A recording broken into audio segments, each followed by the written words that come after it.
Hi friends, இன்றைக்கி நம்ம என்ன செய்யலான்னு சொல்லி பார்க்கலாம். வீடியோக்குள்ளே வாங்க போகலாம்.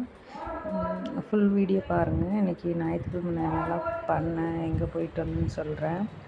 இன்னைக்கு பிரியாணி தான் ரெடி பண்ண போகிறேன். சிக்கன் பிரியாணி. என் பையனுக்கு சிக்கன் பிரியாணி நல்லா பிடிக்கும், மட்டன்னா அவனுக்கு பிடிக்காது. ஏன்னு தெரியல, அவனுக்கு சின்ன வயசுலேருந்தே பார்த்திங்கன்னா மட்டன் அவனுக்கு பிடிக்கவே பிடிக்காது. நானும் ஒரு டைம் தெரியாமல் கொடுத்துட்டேன். அப்போவும் அவனுக்கு ஒரு மாதிரி ஒத்துக்கலை, வாந்தியெல்லாம் எடுத்துகிட்டு ஜீரணம் ஆகாத மாதிரி ஆச்சு. அதனால் அவனுக்கு சிக்கன் தான் பிடிக்கும், மட்டனே கொடுக்குறதில்ல. நாங்கள் மட்டன் செஞ்சோன்னா சிக்கன் தண்ணி செஞ்சு கொடுத்துருவேன். இன்றைக்கி வந்து பார்த்திங்கன்னா வெளியே போயிட்டு 4 மணி ஆச்சு நான் வரத்துக்கு. சமைக்கவே எங்கள் வீட்டில் இன்றைக்கி ஞாயிற்றுக்கிழமை இருந்துச்சுனால வெளியே போயிட்டோம். வர வழியில் வந்து சிக்கன்லாம் எடுத்துகிட்டு வந்துட்டோம்.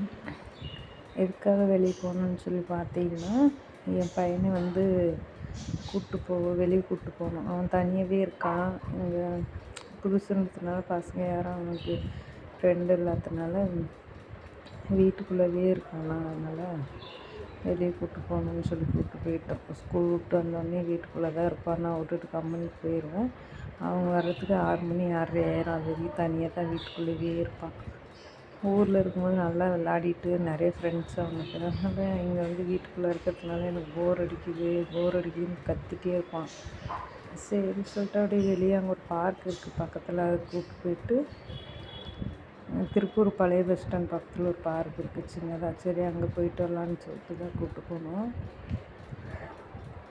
பழைய பஸ் ஸ்டாண்ட்னாவே நிறைய பேர்த்துக்கு வந்து என்னென்னா காதர்பேட்டை அங்கே பக்கத்தில் இருக்குது பழைய பஸ் ஸ்டாண்டு. அந்த காதர்பேட்டை ஃபுல்லாகவே நாங்கள் ஞாயிற்றுக்கிழமை சுற்றிட்டு வந்தோம்.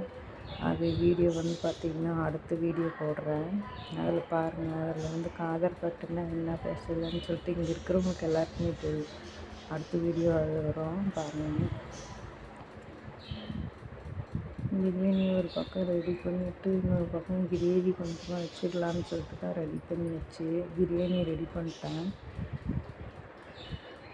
ஏன்னா சிக்கன் போட்டு ஒரு விசில் விட்ருவேன்.